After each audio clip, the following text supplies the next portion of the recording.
The homeless count found that 306 of the 957 homeless individuals in Pasadena are women. Jackie Knowles, who created the Women's Room at Friends Indeed, a nonprofit that helps low-income and homeless people, is here to tell us how the numbers affect the service she provides. Welcome to the show.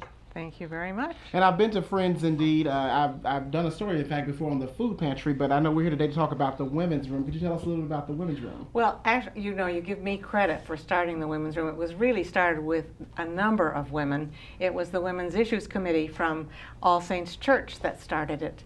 And the interest was aroused when in the 2005 report, which said that there were 1,200 homeless people sleeping on the streets, 400 of them women, and the majority of them over 40. So what happens if they go to the Women's Room? Well, that's where they come to be women, to find themselves, where they can relax, where they can have fun, where they can have some healthy food. They come to shower, to do their laundry. We like to think that it's a place where they come to find themselves and where then they will move on to improve their lives. And I'm sure some folks out there are asking if there are twice the number of men than women. Why the Women's Room? Because we feel that women have a very special need. At one time, actually, we founded the Women's Room based on the Downtown Women's Center, which now has a shelter component as well. In fact, they're moving into brand new quarters. But it was because years ago, women weren't even admitted into shelters. And women like to help women.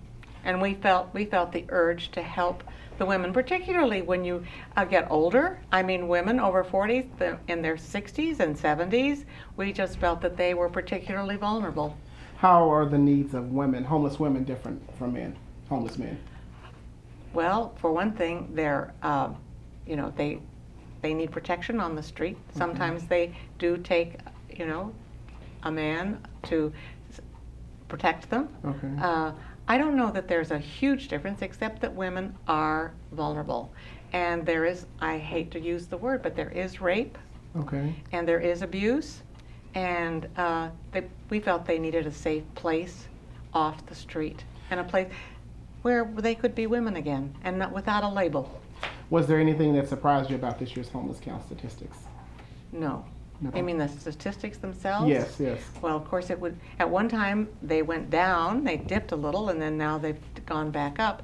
I wouldn't say that it's a surprise. Of course, we'd like it someday that we'd open our doors and nobody would come, that we wouldn't need to have the Women's Room or Union Station or Door of Hope, but I don't think that day is anytime soon. Yeah, especially given the economic woes in our country. Do you expect any of these numbers to get any bigger or smaller or remain the same? What do you? Oh, I think they'll probably get bigger. You think they'll get bigger? Yes, I think they'll get bigger. I should say, we serve a very special population at the Women's Room. And they're not necessarily the newly homeless. In fact, the newly homeless probably have other resources. We do serve women most of whom have been homeless for some time, and it takes time to break that cycle and to break down the barriers to wanting to seek services. And so one thing that we do is we provide that encouragement and that support system for them that they don't have otherwise. As it was lifted up in the earlier segment with Tatiana, with some of the statistics, a large percentage of homeless folks with mental illness. Are there any services that you provide for folks with mental illness? We actually founded the Women's Room because there were not services for homeless women who didn't have a drug or alcohol problem or a serious mental health problem. We at the Women's Room are not really equipped to handle people who have a serious mental illness, and there are other agencies that can handle that. Let's face it, if someone has been on the street for many years, there are going to be mental issues. But another person has said, who doesn't have sort of a mental issue? This is true. This is true. Who is totally free of that? Are any of the women that you service, do they have children? Yes, yes, they do. We don't serve, well, they're mostly grown children. Because we serve women who are alone and homeless or at risk. So you refer women with children? To the Family Center of Union Station or some other Door of Hope, Casa Maria, Beacon House, Good Shepherd Home in LA. And how do you work? I know there are a lot of churches here in Pasadena and other nonprofits. How do you work with those communities?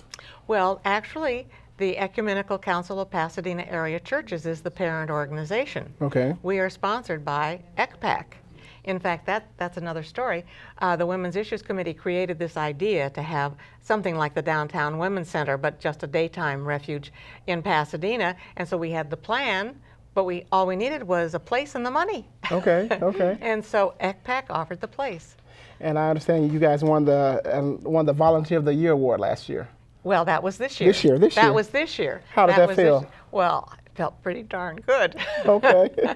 Sure, but you know, we're run entirely by volunteers. The Women's Room is entirely a volunteer operation, and we have wonderful, wonderful women. And what makes them so wonderful is that they welcome everyone wherever they are on their journey without judgment at all.